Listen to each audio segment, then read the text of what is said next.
So, you're thinking about moving to Palm Coast, Florida, but you want to know more about the pre approval process and why it's so important in 2024 to have your pre approvals?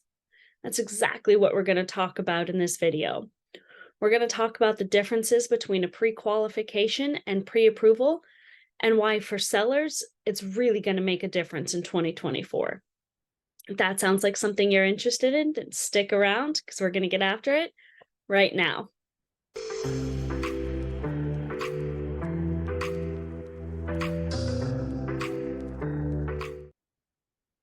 Hey, I'm Stephanie Schulis with Keller Williams Realty. Thanks so much for joining us today. If this is your first time to the channel, please make sure to tap that button below to subscribe, hit that bell for notifications so you'll be the first to be notified every time we put out brand new content all about moving to Palm Coast, Florida, and living in Palm Coast, Florida and the surrounding areas. We get calls, texts, and emails from people just like you looking to make the move to Palm Coast every single day, and we absolutely love it. So whether you're thinking about moving in the next 9 days or 90 days, give us a call, shoot us a text, send us an email, and we'll do everything we can to help you make a smooth move to Palm Coast, Florida. If you're thinking about buying a home, you probably have heard the terms pre-qualification and pre-approval, but you may not fully understand what they mean and why they're so important. First, let's talk about the differences between a pre-qualification and a pre-approval. A pre-qualification is a document you get from a lender that is based on the data that you submit. For example, it's a questionnaire that the lender asks and will say, what's your current income? And you fill it in. What are your assets? What are your debts?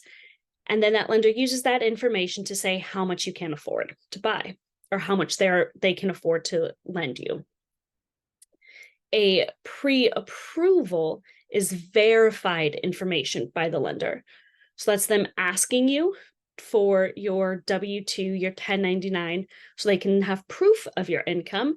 That's them asking for copies of your bank statements, so they have proof of your assets, etc. As you can imagine, a pre-approval holds more weight than a pre-qualification letter. One of the important things to note on either a pre-qualification or pre-approval is that that is the maximum number that the lender is willing to lend you. That does not mean that that should be the purchase number of your home. You may not want to borrow the full amount that the lender is willing to lend. You may want your monthly mortgage payments to be lower than what that maximum loan amount would be, etc. So for buyers, it's really, really helpful to have a pre-qualification or even better, a pre-approval letter, because it's really the first start in getting to understand your numbers, and it allows you to tailor your home search based on your numbers, your situation, and your goals. It doesn't do anyone any good for you to go look at a house that you won't be able to afford. It also doesn't do any good to look at houses that don't meet your needs, that you're not happy with, that you're just not finding anything you love, when it turns out you can loan more if you can afford and choose to do so.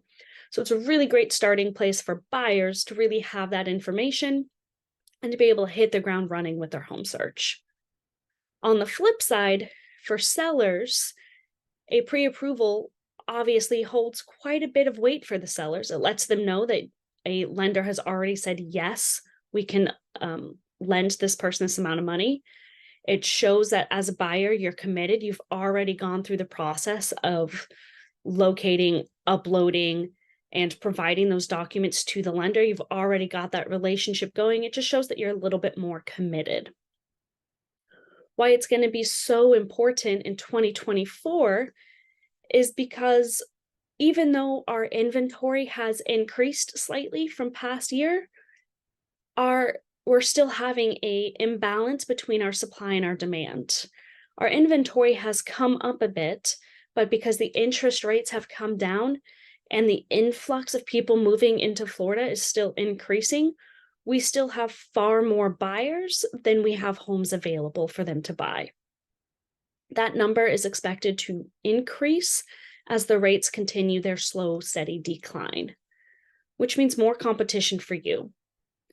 Savvy sellers are already requiring offers to be submitted with proof of finances, which, if you're going to have a mortgage, that means a pre-qualification or a pre-approval letter.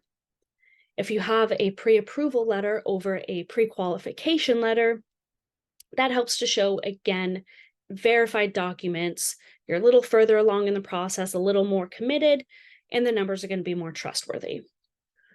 When you have a pre-approval letter that is with a reputable company, someone that is known, or better yet, a lender who has made themselves available to answer calls and questions from the listing agent and or the seller, it really just goes to show, again, you're committed, you're ready, you have a strong pre-approval, which helps to make your offer stronger and helps to make you stand out amongst your competition. If you have any questions on what a pre-approval letter is, the benefits to both buyers and sellers in having a pre-approval or at minimum a pre-qualification letter, you can give us a call, shoot us a text, send us an email, or you can always leave a comment below. We always love hearing from you guys. That's it for today's video.